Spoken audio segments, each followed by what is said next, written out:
युरीदून लियुत्फिउ नूरल्लाहि बिअफ़वाहिहिम वल्लाहु युरीदु अन युतिम्म नूरहु। लोग ये चाहते हैं कि अल्लाह के चिराग को मुंह के फूंकों से बुझा दें। अल्लाह का चिराग क्या है? ये इस्लाम है, अल्लाह का चिराग। अल्लाह कुरान में फरमाता है लोग चाहते हैं अपने मुंह की फूंक से इसे बुझा दें।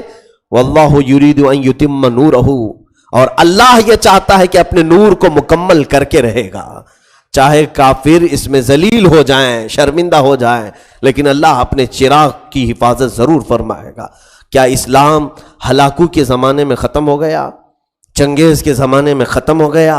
इससे बड़े बड़े जालिम आए जिन्होंने दरियाओं को खून से लाल कर दिया था, क्या ख़त्म हो गया?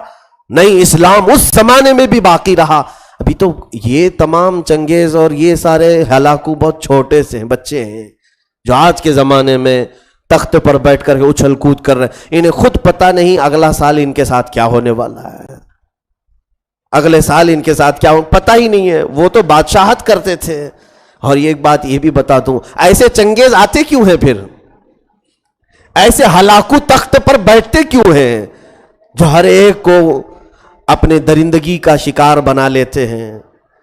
और ये ऐसा उल्लू है कि जिस जगह बैठ जाए वो बर्बाद करके उठेगा। इसलिए शेख सादी रहमतुल्लाह अलैह ने फरमाया, तू मार की हर किरा बिनी बजनी या बूम के हर कुजा बनशीनी बकनी।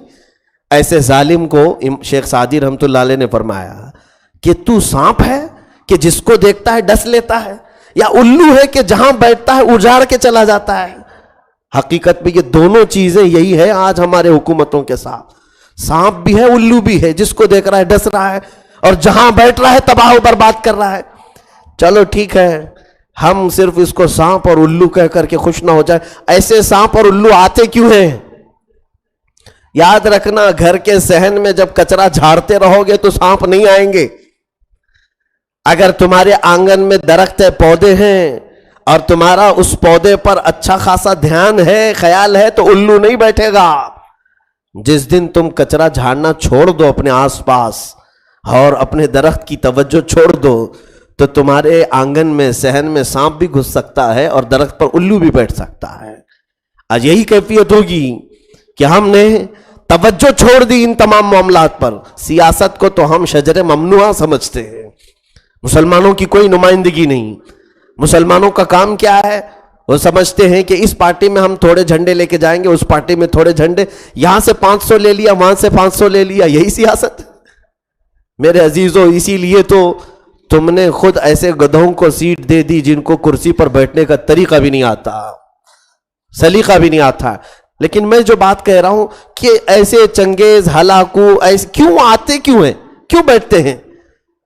भाई मामला सब अच्छा खासा चल रहा है, सारे लोग अपनी जिंदगी में मस्त हैं, क्यों आते हैं? मैं उसको एक बड़े बुजुर्ग के हवाले से अर्ज करता हूं। बगदाद तबाह हो गया था चंगेज के जमाने में। यह हलाकू या पूरे अक्सरियत को उन्होंने कत्ल कर दिया था, चंद बच गए होंगे, जगह जगह लाशें। उस जमाने में वो चंगेज की या हलाकू की बेटी गुजर रही थी रास्ते से, उसने एक जगह कुरान के पढ़ने की आवाज सुन ली, कहीं कुरान की तिलावत हो रही थी, रुक गई, अपने खादिमों से कहा देखो यहां कहीं अरबी की आवाज है, कुरान की आवाज आ रही। ढूंढा गया तो देखा एक आलिम रब्बानी है जो चंद लोगों को बैठ करके उस जमाने में कुरान पढ़ा रहे हैं, जब पूरा बगदाद लुट रहा है, कत्ल व गारत गरी आम है, और वो कुरान पढ़ा रहे। तो ये खातून जो थी वो जालिम बादशाह की बेटी थी, पूरा उसके बाप ने हिलाक कर दिया था। उसने बुलवाया उस आलिम को, कहा कि इस जमाने में भी तुम कुरान की तिलावत कर रहे हो? कहा मैं हर जमाने में कुरान की तिलावत करता हूं, पहले भी करता था, अब भी कर रहा हूं। अच्छा, मैंने तुम्हारे मुतालिक एक बात सुनी है मुसलमानों की, तुम्हारा अकीदा यही है ना कि अल्लाह जो चाहता है वही होता है, अल्लाह जो चाहता है वही होता है? तो उन्होंने कहा बिल्कुल, मेरा ईमान है ये, उसके चाहे बगैर कुछ होता भी नहीं है। और तुम्हारा अकीदा यही है कि अल्लाह जिसे चाहता है उसे पावर देता है? उन्होंने कहा बिल्कुल, मेरा अकीदा यही है। कहा तो फिर हमारे ऊपर यकीन क्यों नहीं कर लेते कि अल्लाह जो चाहता है वही होता है? तो हमको चाहा है अल्लाह, इसलिए आज हम हुकूमत में हैं। ये آج کے چنگیز بھی یہی کہہ رہے ہیں کہ بھگوان اگر نہ چاہتا تو ہم لوگ نہیں آتے تھے. کبھی کبھار کیوں چاہتا ہے یہ بھی سن لو. اس عالم ربانی نے بہت پیارا جواب ارشاد فرمایا, کہا بالکل تو صحیح کہہ رہی ہے.